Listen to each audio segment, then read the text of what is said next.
Ya, saya lanjut langsung ya Mbak ya.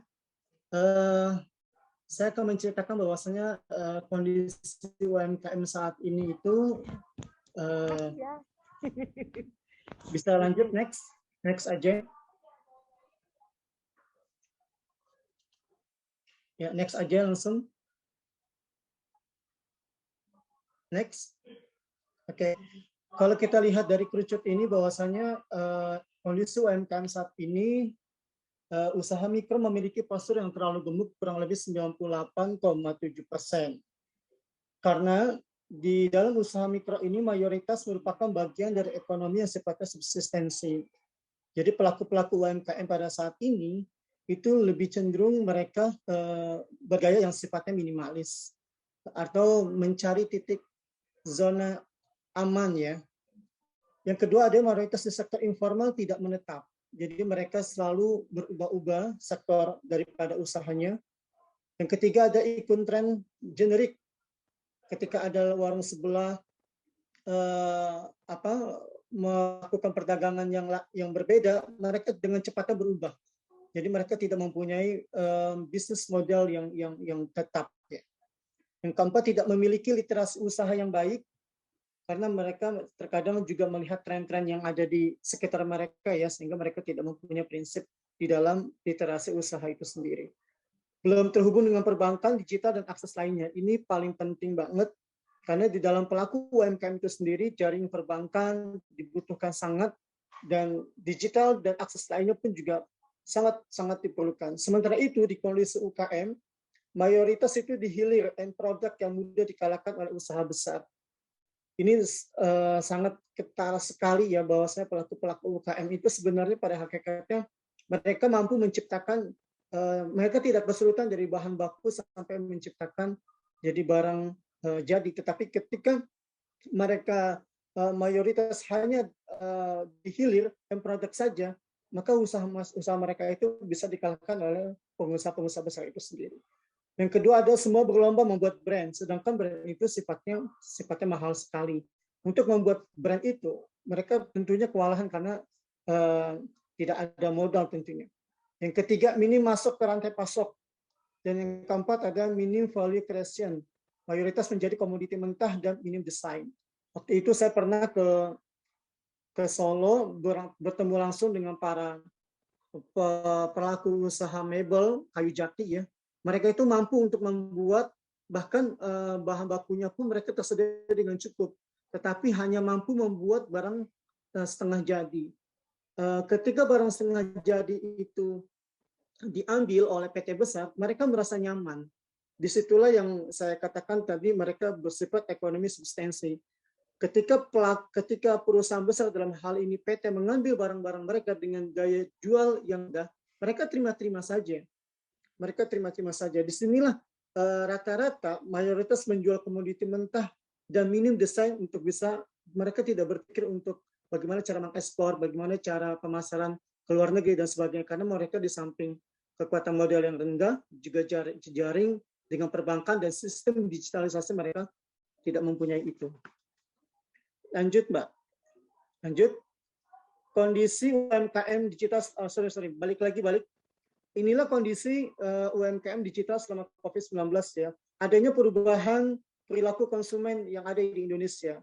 Nah, perubahan perilaku ini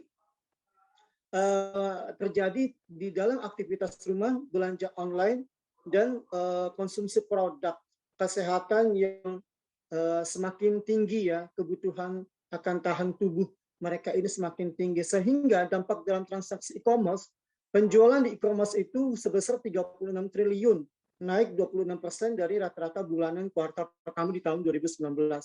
Sedangkan transaksi harian 4,8 juta itu naik dari rata-rata kuartal 1 2019 sebesar 3,1 juta.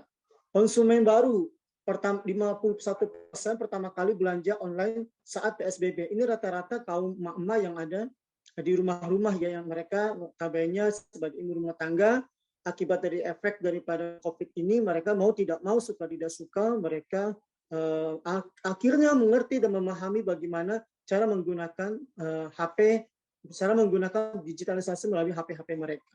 Ini 51%.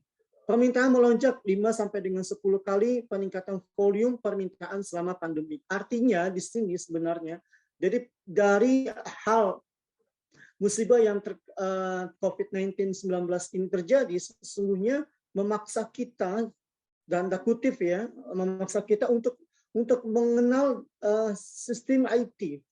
Ibu-ibu yang tadinya tidak mengenal, ibu-ibu tadinya tidak bisa mempunyai penghasilan, ternyata ketika ada pandemi mereka berpikir keras sehingga mereka mau tidak mau akhirnya bisa melakukan digitalisasi itu sendiri. Lanjut, Mbak. Lanjut. Balik lagi, fenomena pergeseran model bisnis pada masa pandemi. Nah, fenomenal ini kalau kita lihat tadi, pandemi COVID-19 mengakselerasi tingkat adopsi digital ya. 37% konsumen baru ekonomi digital, sebesar 93% konsumen baru ekonomi digital, 45% aktif melakukan penjualan melalui e-commerce selama pandemi. 1 dari 5 pelaku usaha yang lebih aktif menjadi e-commerce adalah pengguna baru. Ini efek daripada keterpaksaannya dengan adanya wabah COVID daripada 19 ini sendiri. Bapak Ibu sekalian, lanjut.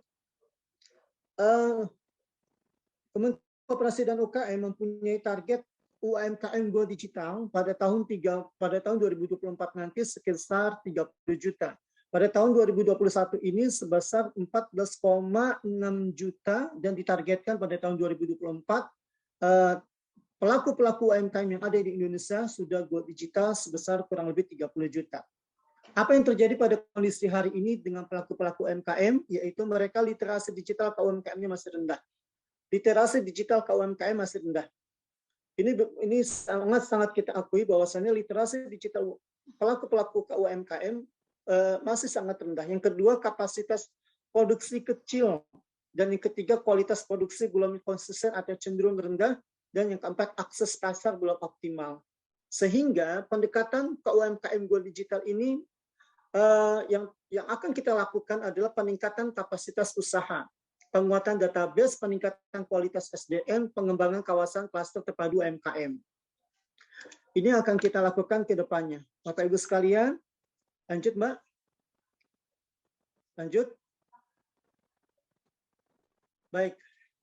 Untuk mempersingkat waktu, terkait dengan roadmap digitalisasi UMKM, kita mempunyai target seperti saya katakan tadi, pada tahun 2024 itu sebesar 30 juta.